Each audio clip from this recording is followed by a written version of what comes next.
All right, well, good evening. I'm Matt Stanford. I'm the CEO of the Hope and Healing Center and Institute, and welcome to our presentation tonight. Thank you for coming out. The Hope and Healing Center is a mental health outreach to the community. We offer a variety of supportive services. We have 35 support groups a week. We have almost 500 people come through our support groups every week. We also offer individual mental health coaching for people that have mental health problems and work with their family to develop mental health care plans and help them navigate the mental health care system. And then we also offer educational and awareness seminars like this throughout the week and throughout the year. If you're interested in knowing more about that, please visit our brochures and pamphlets out there or look at our website, hopeandhealingcenter.org, and everything is there. You can register for all of our programs there. You also can get in touch with a mental health coach if you are interested in having someone meet with you individually. Well, tonight we have a very special presentation, and first I want to say that Susan McVeigh, who is the assistant priest in pastoral care and prayer ministries here at St. Martin's, is going to also speak a little bit about abuse from a kind of a biblical or a theological perspective, and I am also going to get up and talk just for a few minutes about abuse and trauma from a psychological perspective, and then Rick and Susan and I will sit as a panel and answer your questions in relationship to that topic. But first let me get us going here tonight. Let me introduce our speaker. It's my pleasure to introduce Rick Huttner. He is a retired business strategist, and during his youth, Rick was subject to physical and sexual abuse. Having been on a lifelong journey to heal himself, Rick has now devoted his life to helping others heal, and it's just a real great pleasure to have Rick here tonight to share his story. So please help me welcome Rick Huttner.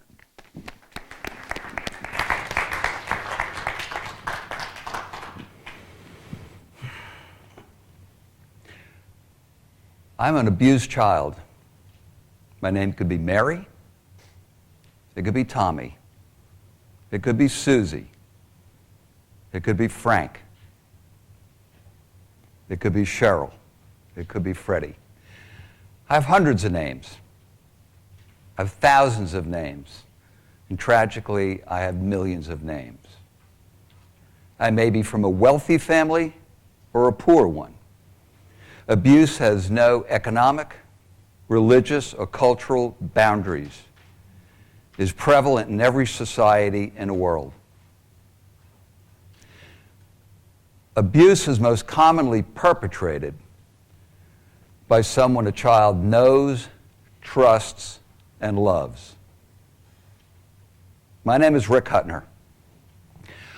I want to share with you my experience of abuse and more particularly my healing. And I want to make you a promise. If you have been abused, you can heal. And not just be a survivor of abuse, but you can live a full, productive, powerful life to fulfill your greatest dreams. We are resilient people. I was born in 1945. I was the fourth son of German immigrant parents living on Long Island, New York. At 6 months old, my mother had a serious emotional nervous breakdown. She tried to kill myself and a brother. Two brothers have no recollection of this. This was never, ever talked about in the family. After years of therapy, looking back, I realized how this inalterably changed my development as a child. At age 13, my parents had a little cabin up in the Catskill Mountains of New York. It was a beautiful place to spend summer, beautiful valley. We had a old one-room schoolhouse, and we would go up there as soon as school was out. And Sundays, we would drive my father to the bus stop. He'd go back to New York City, work for the week, and come back up Friday nights. Now, my dad was a sweetheart of a little German guy, and he kind of showed his love for us by always improving things. So he was always working or had a project. So he never particularly had a lot of time to play with me. But we had a real good friend of the family, a guy named Bob. He was a good friend of the family and a local policeman. And he took a real interest in me. Took me riding in his police car, which is like thrilling for a 13-year-old boy. Took me fishing, hiking. Bought me my first rifle, a Mossberg 22. He taught me how to shoot it, how to clean it, how to care for it. And I truly grew to love this man for the time and devotion he shared with me. Unfortunately, he was a pedophile. So one day he took me to his home and sexually abused me. I can't tell you how confused and devastating that was for a 13-year-old boy. I couldn't quite put together what happened. It didn't feel right. And yet Bob praised me, told me how much he loved me, and how so very special this was between us. And he said I could never, ever talk to anyone about it. 20 years, I never did. The effect of that abuse inalterably changed how I viewed my life. I believed I did something wrong. And I got reinforced by the end of the summer. This abuse went on throughout the summer, and he introduced pornographic movies and pornographic material. And I could look how that really damaged my concept of what a healthy relationship with a woman should be.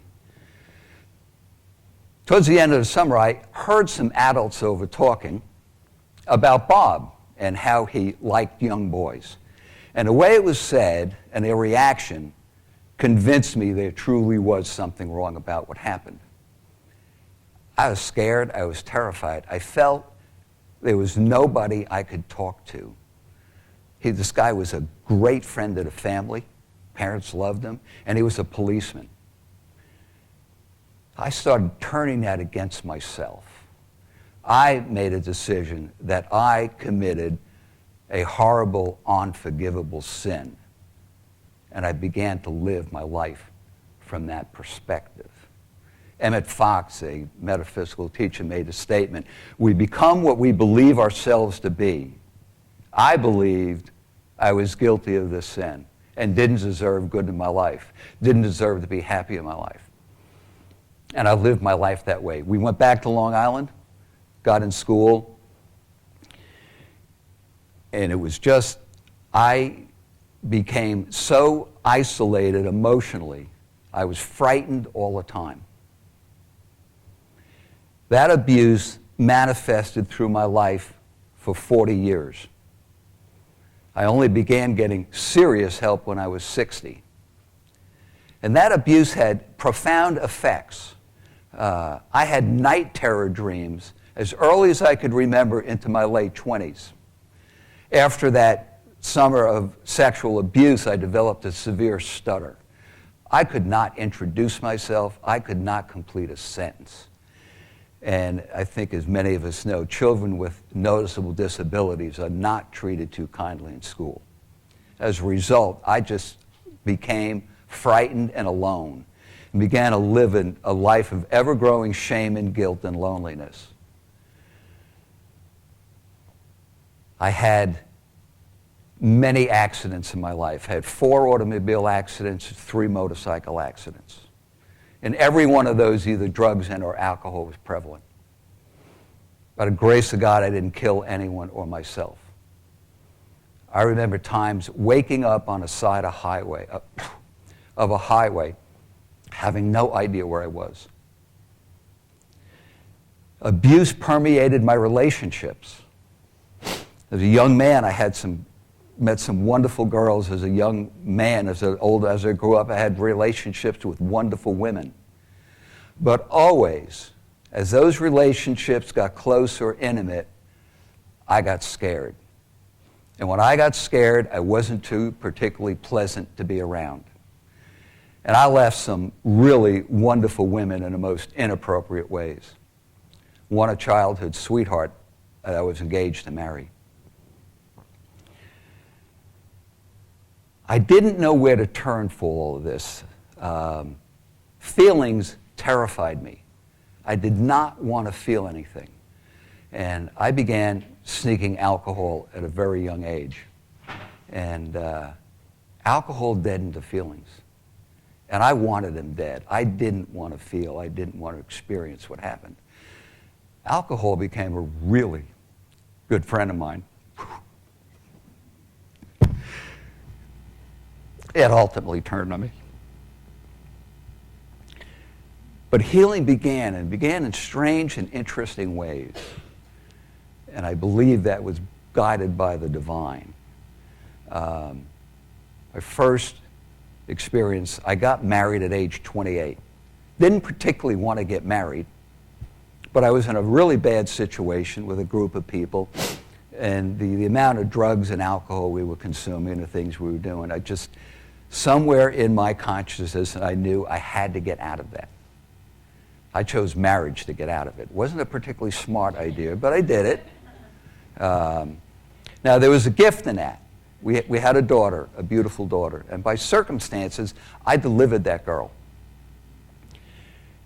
And when I felt that little life in my hands, wow,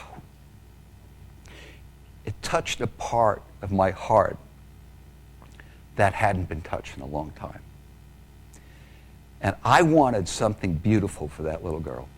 I wanted her life just to be wonderful, and I wanted to be a great dad. Marriage didn't last. I did get joint custody, and I will tell you to this day that young lady is a fabulous woman, and we're very close. But I began two lives. I had a life with my daughter, which I kept pretty much in order. And then I had my other life, which was out of order, totally out of order. I got through college, I got through school, I got in business, I got good jobs. But I waited for the end of that day, because at the end of that day, I wanted a drink. And that first drink was quite nice. That second one was marvelous. The third, fourth, and fifth put me where I wanted to be, which is feeling absolutely nothing. Get up, do my work, and go about doing the same thing again, except the times I was with my daughter, Misha. Very good friend of mine came in one day and he said, Rick, I need to talk to you. I think I'm your best friend. And I said, yeah, you are. He said, your life's out of control. Your drinking's out of control. Your behavior's out of control. I know a lot of people you work with, they're aware of it. You need to do something. I said, so what? I mean, I drink a little. Not a big deal. But he was pretty resilient in resistance, and he convinced me to get therapy. And I joined something called transactional analysis. It used to be called I'm okay, you're okay. And it was two clinical psychologists, husband-wife team. And I went into private therapy, kind of reluctantly, and went into group therapy. I was in that group therapy for 3 years. And slowly, as they say, the onion began to peel. And it was there that I understood the night terror dreams. I think I mentioned I had these horrific night terror dreams. And I had two dreams. In the first dream, I was little. I was in a room and it was dark. I began to feel this intense pressure on my chest. And I fought it, and the more I fought it, the more intense that pressure got, until I finally gave up. When I gave up, it stopped, and I would wake up soaked in sweat and terrified and just confused about what this was all meaning. In the second dream, I was little, I was in that room, and I knew someone was coming to kill me. And I had a gun. I had a handgun. I could point the gun, but I couldn't pull the trigger. No matter how hard I tried, I couldn't pull that trigger. I could see myself. I could see myself with my mouth wide open, trying to scream, my face contorted. No sound would come out. No sound would come out. And I'd wake up again just soaked in sweat and terrified. With the help of those therapists and a lot of work, a realization came to me. I was little. I gotta watch that. I couldn't stop my mother from hurting me. When I had that realization, I never had any other dreams again. As a result of the therapy, I went on kind of a mission to heal myself. And I moved some and all. I'd go to therapists and more therapists and more therapists. I decided to do body work. I did massage, I did cranial sacral, I did reflexology, and I did Rolfing. That was an experience. I went to healing seminars, spiritual seminars. But I kept looking outside of myself to get healed. I wasn't yet fully ready to dwell deep into my own consciousness. The next significant event that happened is, I think I mentioned, I had severe debilitating back pain throughout my life. And I was in a business venture, was doing well. We made some serious missteps. We had to sell that business at a huge discount. And I developed the most severe back pain I ever had in my life. And I was immobilized for weeks and weeks. And was scheduled for back surgery. And somebody gave me a book titled Mind Body Prescription by a Dr. John Sarno of the New York University Medical Center. And he specialized in pain. And he posited the theory that pain is a result of subconscious rage. And that you could heal the pain and you didn't particularly have to know what the rage was about. You just needed to understand how the mind worked. I read the book and I did a few of the exercises and kind of put it away. One night I was laying on our couch, just being miserable and a lot of pain, and my wife Annie was singing, and she's a classically trained singer and just has an exquisite voice, and I always loved to listen to her. So I'm laying on a couch, and I'm listening to this thing, and I'm just I realized I had no pain. I had absolutely no pain. And as soon as I realized I had no pain, that pain came flooding back in. I went, something happened in my mind. Something happened. I went and got that book again. I read that book every day for 5 days. I did every exercise and every process. And slowly that pain began to subside. Went to the doctor for a pre-surgery checkup, and he said, Rick, you've got some pretty good mobility here. Let's put this off. Go out, do what you're going to do. If you blow it up, I'll fix it.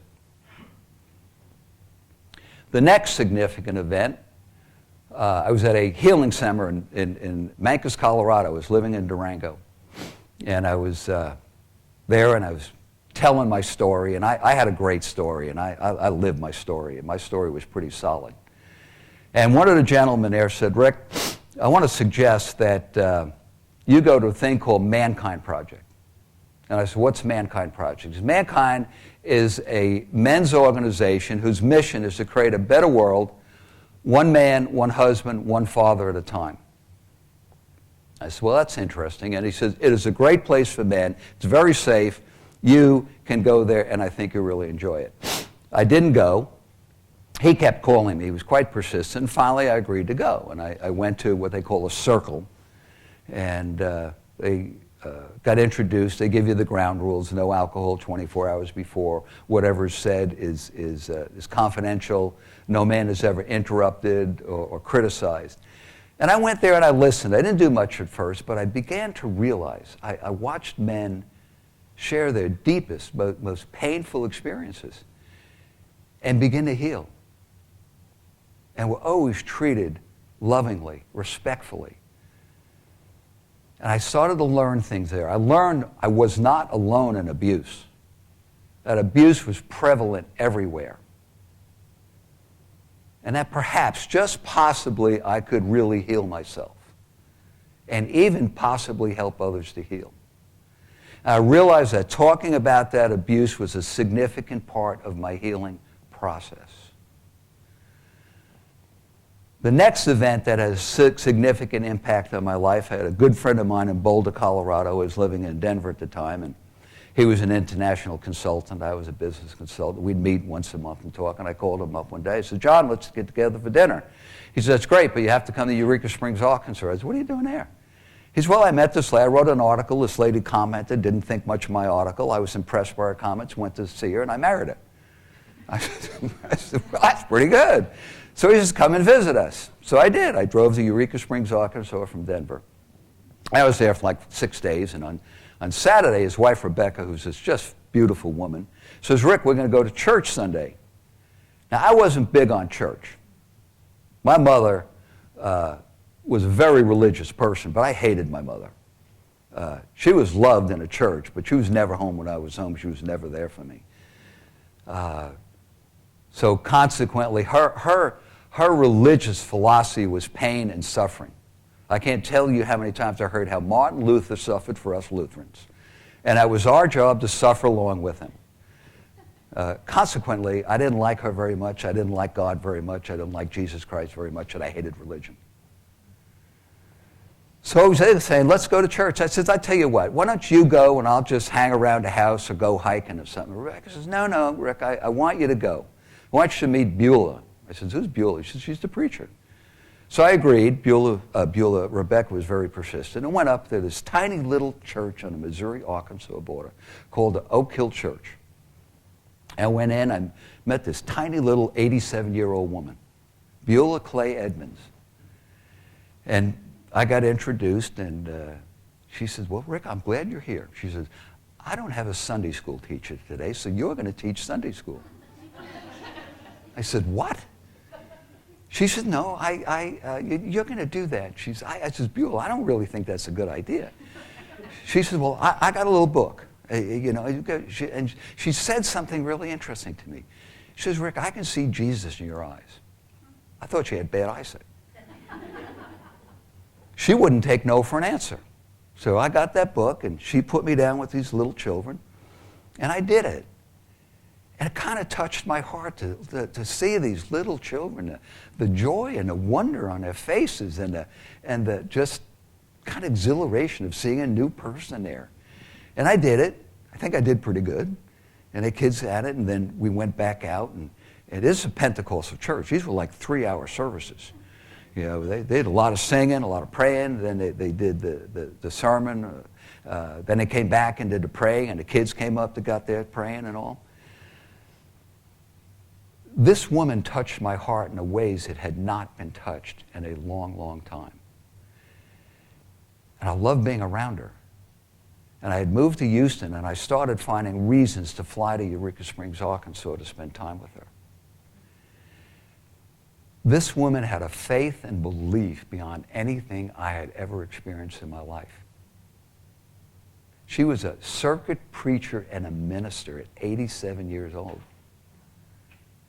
Her husband, Pate, was 92. When she felt called to go somewhere, she didn't question it. She didn't look if she had enough money. She didn't go to Hotels Got Talent if she needed a hotel.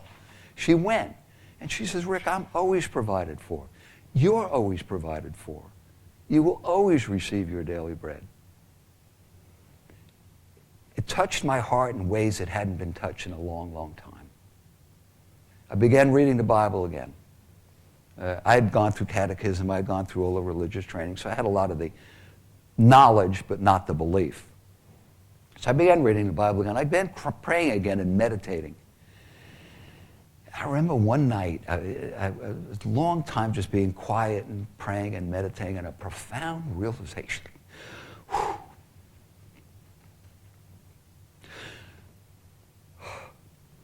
A profound realization came over me that I was not alone and that I had never been alone.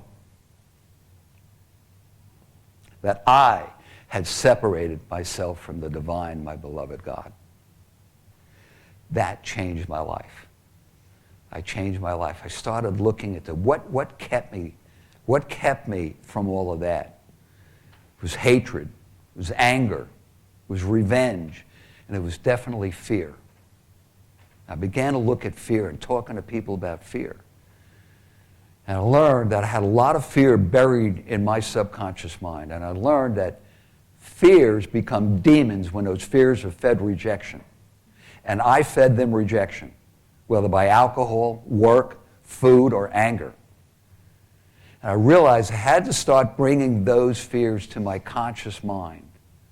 And I realized if I get those fears up and fully experience them, allow myself to have that experience, no matter how painful or heartfelt it was, if I fully felt it, it began to lose its power over me. Not immediately, but slowly, more and more and more. I began to go on a mission to do this because I knew things were buried in my subconscious mind. I wrote a thing and hung it on my home office door. It said, "What am I thinking?" And I got a journal and I started writing every night. I was stunned at how many negative thoughts went through my mind, not just every day, but every hour, but every minute. And I realized I got work to do here. So I did everything I could to bring my consciousness to allow those fears to come to my conscious mind and release them. I began writing. The therapist told me, write. So I wrote pads and pads and pads of stuff. And as I could watch myself writing and see those words, again, they began to lose their power over me.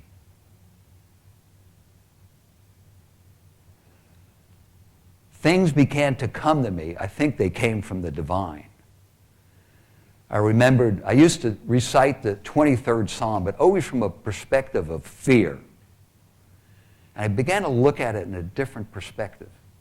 And the passage that, there were a couple that touched me is, yea, though I walk through the valley of the shadow of death, I will fear no evil. And the word shadow stuck in my mind. And I realized that those shadows are my fears. Are my fears. Then it went on to say, thy rod and thy staff, they comfort me. Thou preparest a table before me in the presence of my enemies. Those enemies were my fears. And God prepared a table so I could meet those fears. Welcome them. Feel them, release them, and replace that with the love of God. I learned about the true power of forgiveness. I was told about forgiveness early on. I said, I don't want to forgive these people. I hate these people. I hated my mother. I hated Bob. I had a long list of people I hated. They were mostly in authority.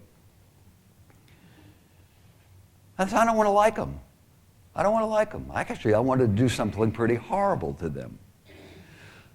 But I read something on forgiveness, and I realized forgiveness particularly had nothing to do with the other person.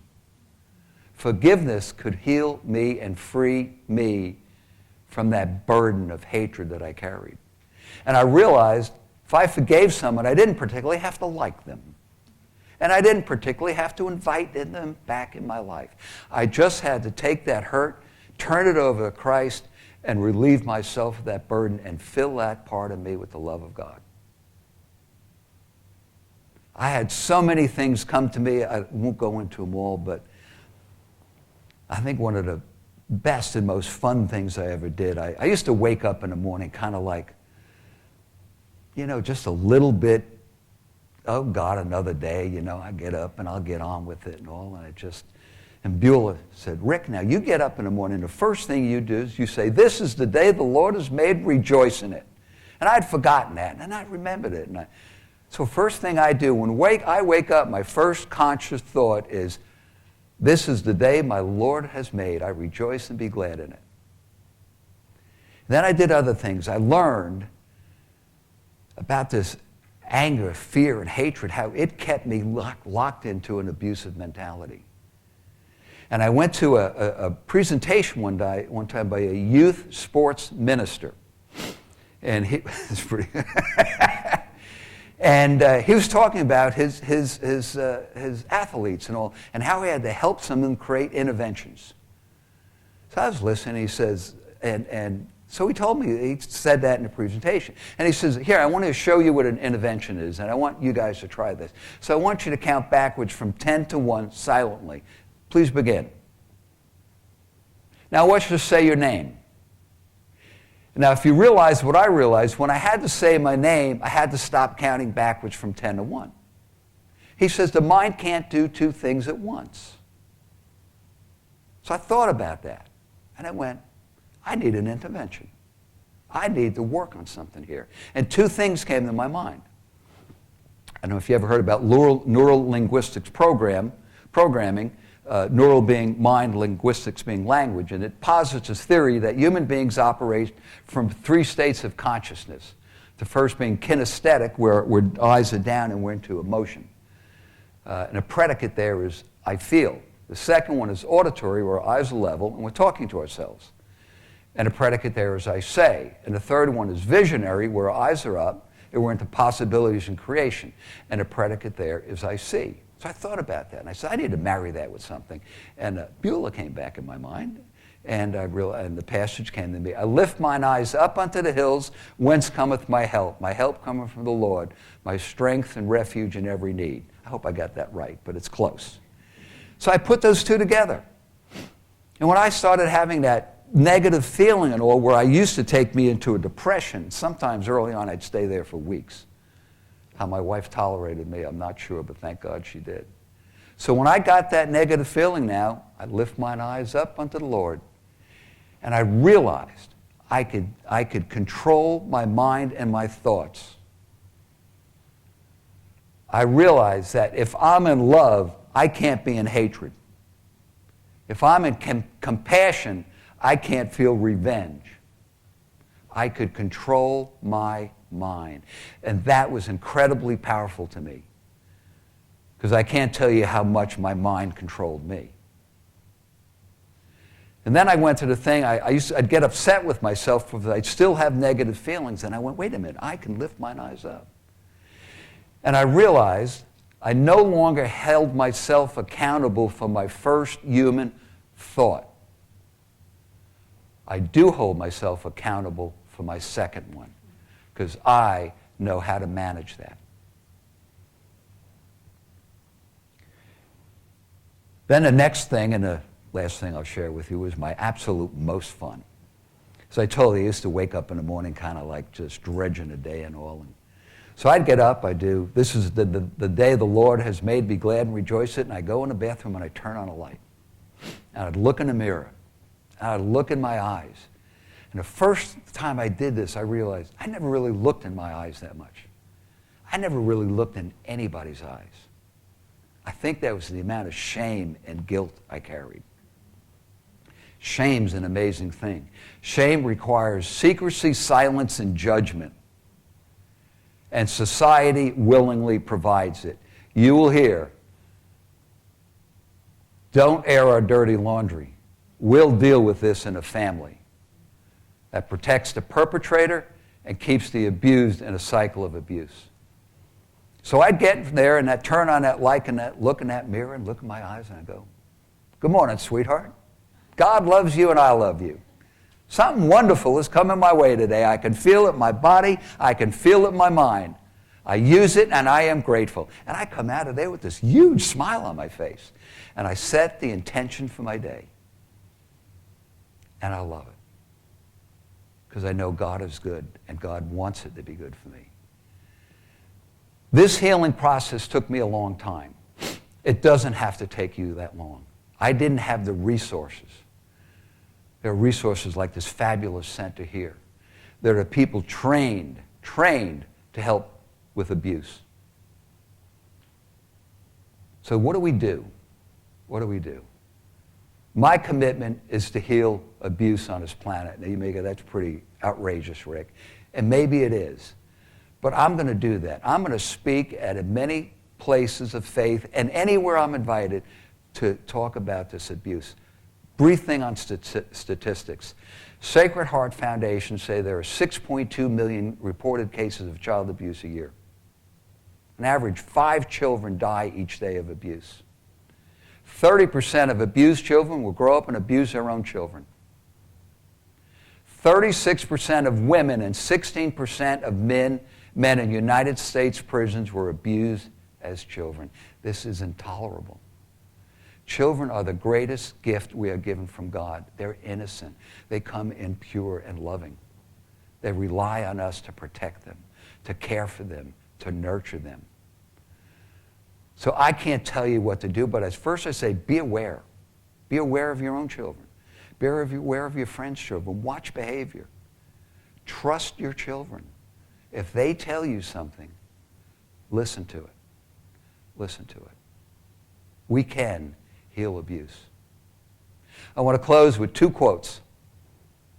First one was given to me by my friend Chance Thoreau. It's from Wentworth Miller. It says, let me be to someone else what no one was to me.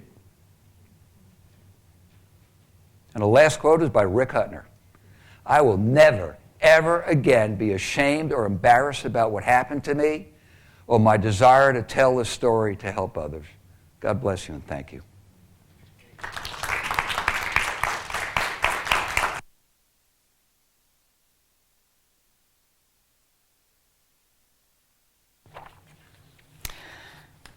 Good evening. My brief for tonight was to say something about sexual abuse in terms of faith in Christ in 10 minutes. And needless to say, I could go on a lot longer than 10 minutes. There are so many things that I could say, so many things that I could focus on. I could talk about how God is angry at the injustice of when his children are horribly mistreated at the hands of someone who should know better. Or perhaps I could talk about how the church has largely overlooked the sexual abuse that has been perpetrated by those within its own walls. As Rick said, sexual abuse is in every race, culture, religion, and socioeconomic group. I could talk about how Christian teaching on forgiveness has been twisted out of all proportion and recognizable shape to become another tool to oppress those who have already been forced into an internal prison and have had their lives shattered. I could talk about how those brave enough to speak up have faced expectations from others that their faith should mean that somehow they are over it by now. But the one thing I want to focus on this evening, in the next few minutes that I do have, is this. In Christ, there is hope. There is hope for the victim of sexual abuse. Rick stands before you this evening as somebody who has encountered that hope, and so do I. For in Jesus we see a God who did not shy away from suffering and death, but faced it full on in the face and conquered it. We have a God who in Jesus faced the reality of death on Good Friday and allowed the apparent hopelessness of Holy Saturday when he was dead, but the new life had not begun. For the person who has courage enough to face the reality of their experience of abuse and the innumerable ways in which it has affected them, there will be many days that feel like Good Friday and Holy Saturday, days in which the pain is overwhelming, the tears uncontainable, and the anger unstoppable. There will be days when the only words on her lips will be, my God, why have you forsaken me?" For the darkness will seem so black that God is nowhere to be found. There will be days when God will seem to have abandoned her to the flashbacks, nightmares, anxiety, loneliness, the desire to drink away the pain, the temptation to harm herself. There will be days when the only thing that drives her forward is the knowledge that staying still will get you nowhere. The suffering is immense and overwhelming and so thick that she will wonder where God is. But in Christ, there is hope. And that hope is founded in the reality of Resurrection Sunday, that in Christ, death is not the final word. Evil does not win. There can be new life and freedom, facing the pain head on. And walking through it can result in a lasting freedom and a realization that despite the pain, Christ was there all along.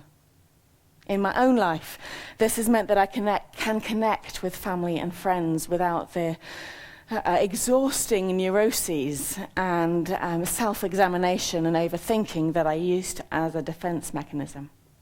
It means I can love my husband freely and without fear. It means I can voice my opinions and my feelings and know that they are valuable.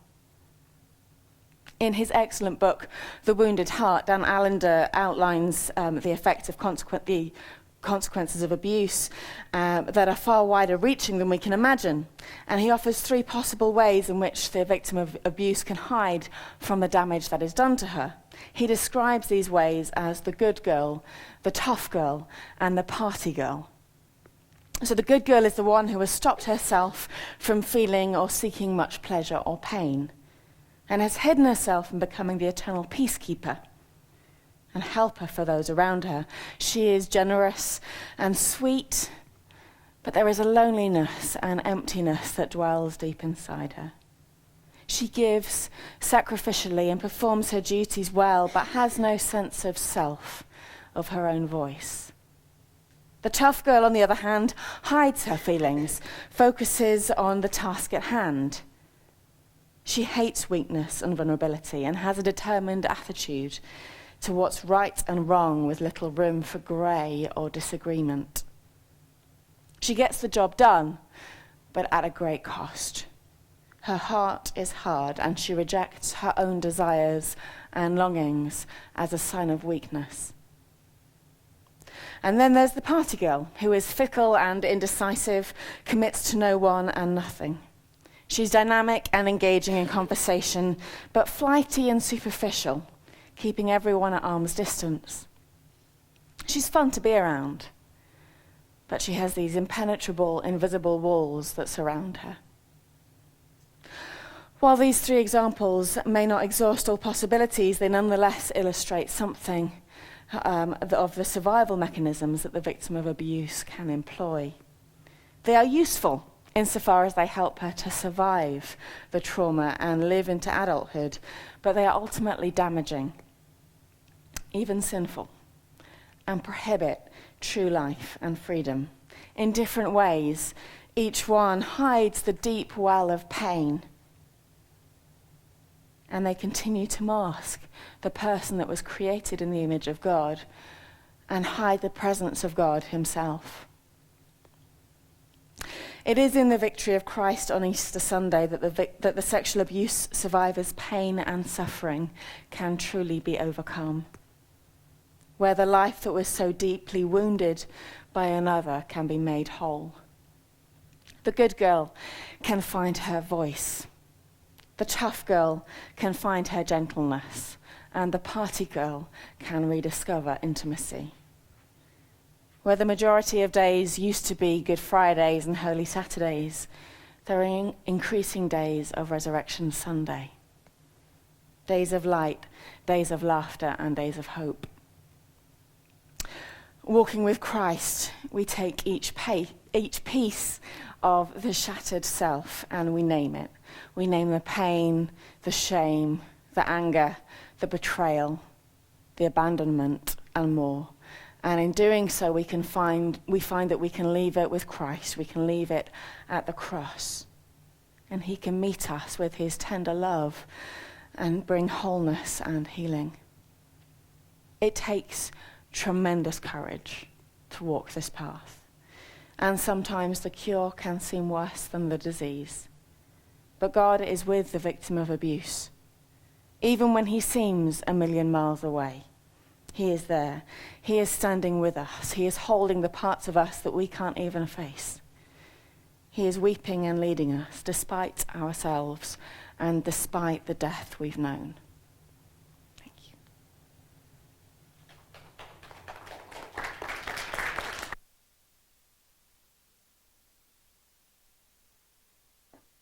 Well, I was asked to talk a little bit about kind of the psychological aspects, psychiatric aspects of abuse, and I kind of wanted to talk about kind of three different areas or three different things. One would be the perpetrator of abuse. Secondly, the long-term effects of trauma and abuse in early life, and then finally, kind of the treatments that we that we can provide for individuals who have that now. So first, the perpetrator. I think that. Just to kind of give you a background, I actually, when I was working at the medical school at Galveston, where I did my postdoctoral work, I actually was involved in a pedophile study that we were running where we were chemically castrating pedophiles. So I have, unfortunately, it was one of the worst experiences of my life, sat across the table from hundreds of pedophiles and interviewed them and then assessed their brain function with EEG. So I, unfortunately, have a lot of experience with pedophiles. It was a study I was involved in and never, ever, ever was willing to be involved in again. It was a miserable experience. So, and to tell you the truth, I studied aggression my entire life, so virtually everyone that I've ever worked with was violent, and I would much rather and much more enjoyed sitting across the table from literally men who killed their entire families than someone who had sexually abused a child, because they tended to be rather unrepentant It was a pretty miserable experience. So, that being said, we do a couple of things in our society that actually make it easier for pedophiles to do what they do. And that is, number one, we teach our children stranger danger.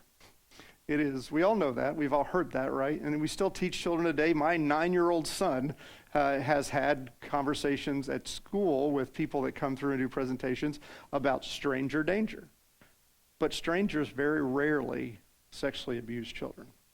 It is normally, as Rick described to us, someone who's trusted, someone who is cared for by the family, and someone who grooms an individual, gains their trust, gains their intimacy, their closeness, and then uses that against them. So that grooming period that Rick described is very, very common. So one of the things that we need to do is we need to break this idea of stranger danger.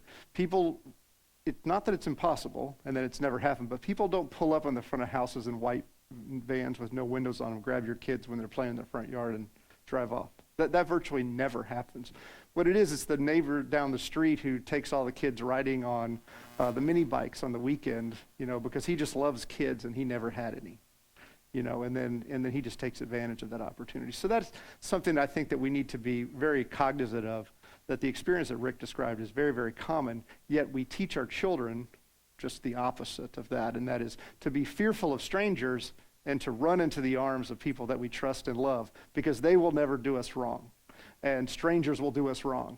And the reality is that for instance, in Rick's instance and in many other instances, the stranger may have been the person that could have protected you from somebody that was going to abuse you. So that's, I think, something that we need to be really cognizant of with our children, is that idea. A second thing that we do, and it's still prevalent, I still hear people say it all the time, children do not make this up. I mean, there has been enormous amounts of research done on the idea that somehow children will make these things up, that they will lie, that they will fantasize about these things, that somehow a child will accuse someone of abusing them, and that is a made-up circumstance. I can tell you that from literally thousands of cases that have been reviewed and studies have been done, that virtually never happens. Now, there was a period of time in the 80s where we had this kind of repressed memory mumbo-jumbo that went on, where people were supposedly finding these memories that they had in therapy of being abused, and then people were sent to prison and they really didn't. But that wasn't because the children made it up, or the individual made it up. That's because somebody suggested to them that they had been abused and then kind of planted those memories through therapy into them. That's a very different situation. So it really doesn't happen that children make this up. So if a child says anything to you, you have to believe them, because believe me, they're telling the truth. Because it's very difficult for a child. They don't have the cognitive skills. They don't have the insight to really, as Rick described, to really express this well. And if they're able to actually do that and you doubt them, that's the last time they're going to say anything. So that's the first part about kind of perpetrators. Perpetrators take advantage of those two things. They take advantage of the fact that we're teaching our children stranger danger, and they take advantage of the fact that children are typically not believed when they first, because who wants to believe that Uncle Johnny could possibly do that? And just to give you an idea, you ever heard of Freud and his ideas of the Oedipal complex? You ever heard of that? That the male child forms almost a sexual kind of love for his mother, and is concerned that the father is going to castrate him. That's castration anxiety. So that's where some of Freud's kind of sex drive, this kind of sexual life that we have, kind of drives our personality. Well, Freud came up with that because many of his clients, his Victorian era women that were coming in for therapy that had neurosis, they were showing these hysterical symptoms, they were telling him that they had been abused by their uncles and fathers and brothers. And in Freud's Victorian era mind, men don't do that to their family members. That's not possible. So they must be fantasizing about it. It must just be a fantasy that they have. It can't be real, but it was real. He just couldn't believe that it was real. So this isn't something new. This is something, it makes sense. The father of psychology couldn't believe that a man would abuse his child, because in that day and age, that was not spoken of. And so we need to move beyond that. Now, the second thing I like to talk about is this and Susan kind of mentioned it a little bit. When we are traumatized or abused, it alters us in a way that is not something that we can just kind of think our way out of. And so it alters us physically, and then obviously it alters us psychologically. There's a really big kind of a sense of people to say, you just need to get over it. You just need to kind of forget about it. It's over. It's not going to happen again, and move on with your life. But that's just, you can't do that. Now, you may think that you did that. Obviously, I think Rick can probably, in part of his story, there probably were many years where he just liked to think that really it didn't matter that happened. I'm okay. I'm going to be okay. But he realized that he wasn't okay. When you're traumatized like that, it does several things. For instance, in adolescent boys that are sexually abused, they have a much, much higher rate of post-traumatic stress disorder than the general population. Almost 3 times as likely to have post-traumatic stress disorder. They are much, much more likely to have an alcohol substance use problem later in life. And they also, strangely enough, you didn't have this in your story, are much more likely to be involved in antisocial and criminal behavior as they grow up because it is so traumatizing to them. Now, they often don't recognize that those are the result of early life trauma, and neither will their families, because oftentimes nobody knows that it actually happened. So the other thing is that when an individual has had early life trauma like that, and they do have post-traumatic stress disorder and they're struggling with that, their body is in such a stress response, and Rick described that when he had night terrors and these kind of anxiety type experiences.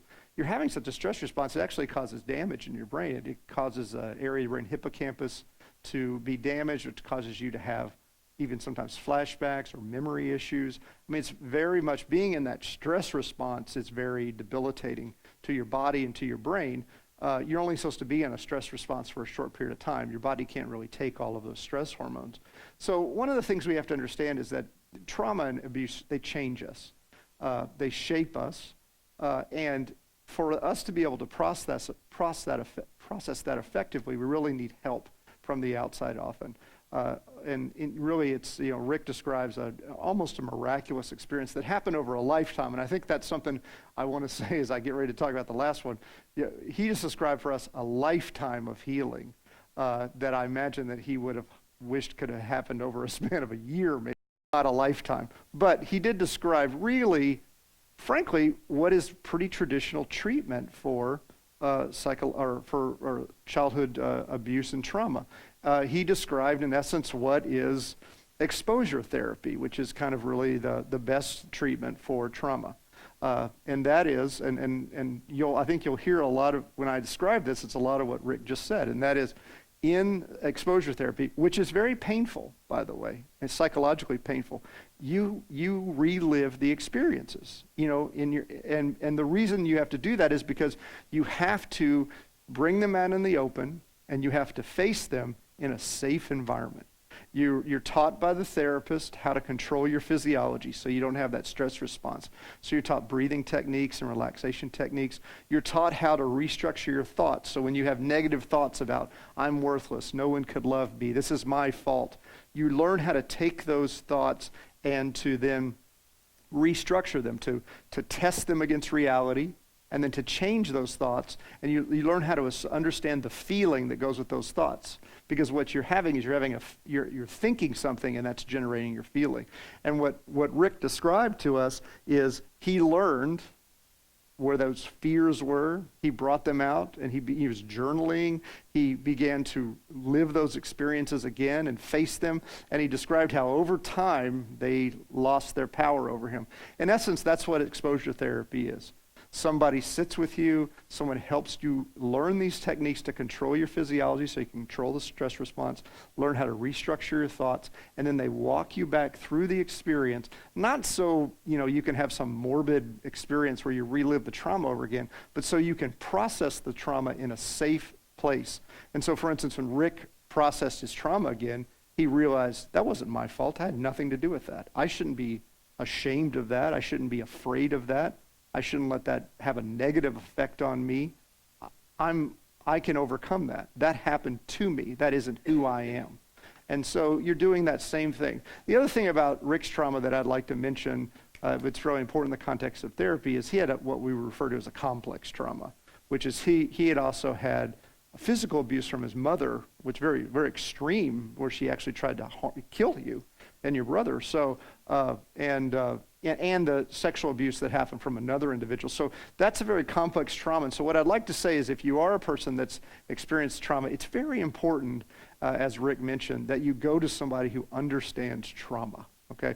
Not that there aren't wonderful therapists out there that want to help you, but particularly complex trauma is complex, okay? I mean, it's not something that you just easily can talk somebody through. It's very painful. People often will leave therapy because it's too painful to have them re-experience these things. So it's very important that you go to somebody that actually understands trauma and used to working with people with trauma. And even if possible, someone who is used to working with people who've experienced the type of trauma you have experienced. Because while we like to kind of just throw that word around, trauma, you know, trauma is not trauma. The effects might be the same, but, you know, childhood sexual abuse is not necessarily the same as if you were in combat in Afghanistan, as if you were in a domestic violence relationship. I mean, there can be a lot of nuanced differences on these things. The results may be the same, but how you process and experience that over again can be quite different. So those are the things. Now, I would just say, to kind of give us a little plug here, we will actually tomorrow be starting a new trauma group here called Hope Group, which is for women that are the survivors of childhood sexual abuse or rape, sexual assault, or domestic violence. So that will be a meeting at 10 o'clock every Thursday from now on. We also do have a mental health coach here who would be happy to meet with anyone who has trauma experiences, want to work through that. She'll be leading that group on Thursdays, so just to let you know.